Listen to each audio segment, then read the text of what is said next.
Living alone was a pain in the ass. My wife left me and took the kids with her. I was left alone. No one cared. No one wanted to hire me. They thought I was gross because I had no wife. I look in the paper to see what jobs were hiring. None were. Only one no one took, a night job in a park. That said that it was haunted. I'd never, just in case it was haunted, I brought a camera and a ghost detector. You can never be too careful. I called and got the job. Then I headed to my first day of work.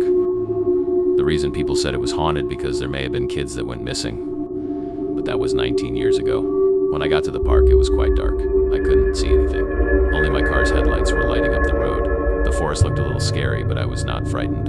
I wanted to prove my wife wrong, that I was not scared of anything. I saw a flashlight on the ground. Who worked here last? I don't think much of it. I picked up the flashlight and just explored the park. And that's when I see a cave. Quite suspicious. In the newspaper articles I read, no reports of a cave. I wanted to explore the cave, but my shift was almost over. 30 seconds left. Once it hit 6 a.m., I head home. Still wondering what's in the cave. I sit on the couch watching TV, excited to go back and see what the cave was all about.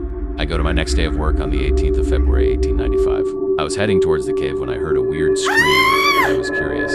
So I went all the way into the dark forest. I found nothing. Not a little girl or a boy, just silence. Pure silence. I brush it off. It was just my imagination, I think to myself. I enter the cave. People in green clothes surround me. They look. There I was, standing there. I run for my life. They don't bother with me. I run out of that horrible cave. It was about end of my shift.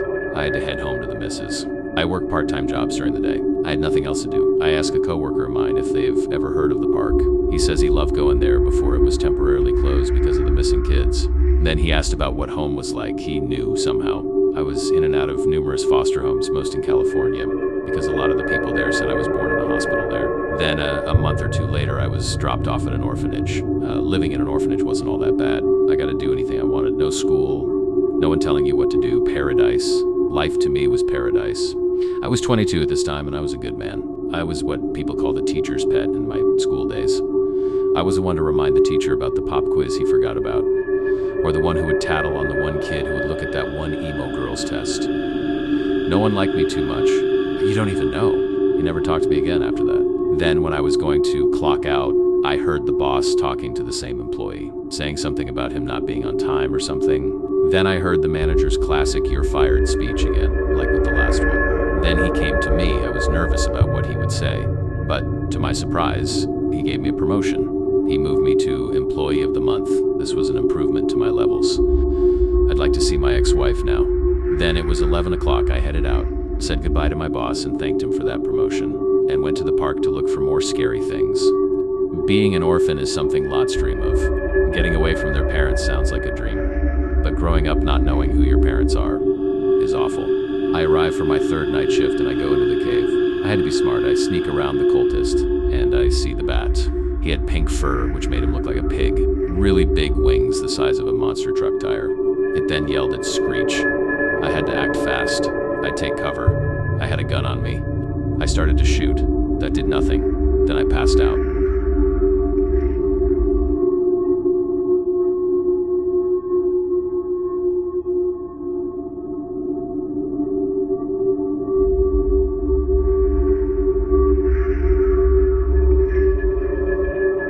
I wake up in a hospital room. A clock read 7:16 a.m. I missed my chance to find what the cave was all about. I was disappointed, but I remember unless I quit, I can work as many nights until I die. That's when a doctor told me that I had to stay here for a few days just to keep an eye on me. I need to go back to my job. The doctor told me he informed my part-time and full-time job I would be in the hospital for a while. Okay, that's fine. You're doing your job and stuff. I'll stay. And not go anywhere outside of this hospital, under any circumstances, I said. Most of it was true. I could leave the hospital. And no one can stop me. Not even some stupid underpaid doctors who don't get paid enough to care.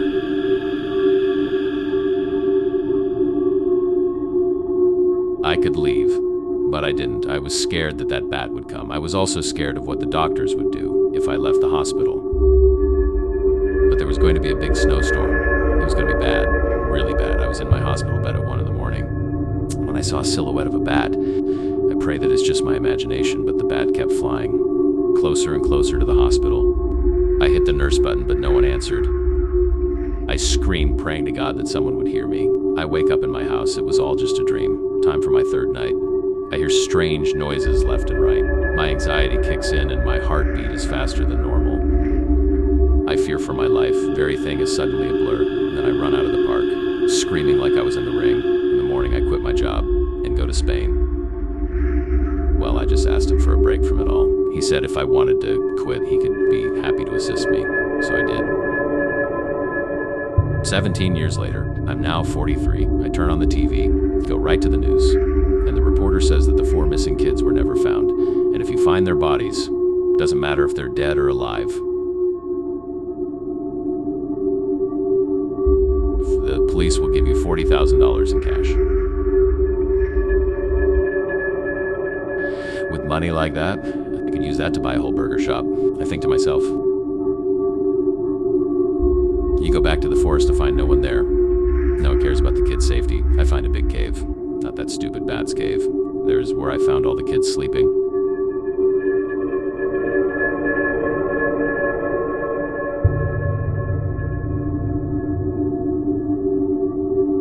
I nudged the kids awake. One of the kids said, "What do you want?" "Don't worry, I'm here to save you," I said.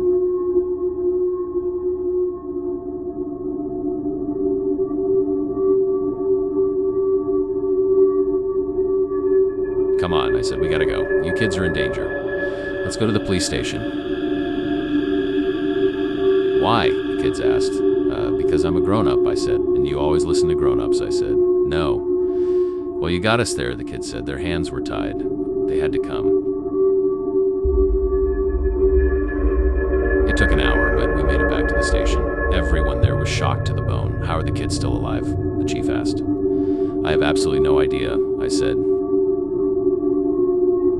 I asked for the reward money, but the chief said there were going to be some scientists that would test the children to make sure it was really them. "Why the hell would you need to do that?" I asked. "Because we have right," a scientist said. "Okay," I said, "but who has custody over the children?" The scientist said they were also going to do a DNA test to find out, and if there was no parent or legal guardian, I could keep them. "Wow, that's a good deal," I said.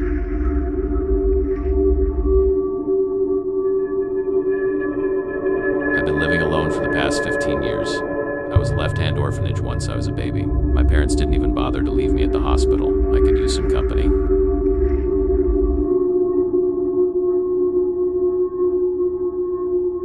"Okay," I said, "you guys do that. I'll go fishing while you're doing that."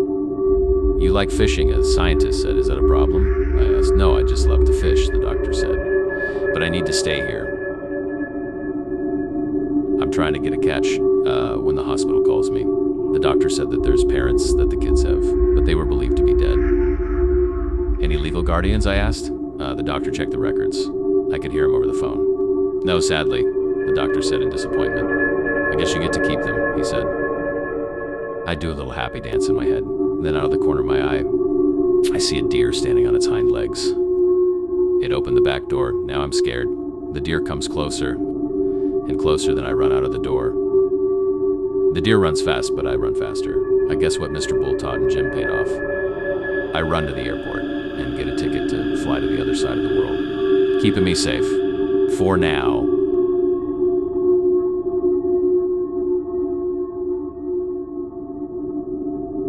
Thank you for listening to this Roblox creepypasta.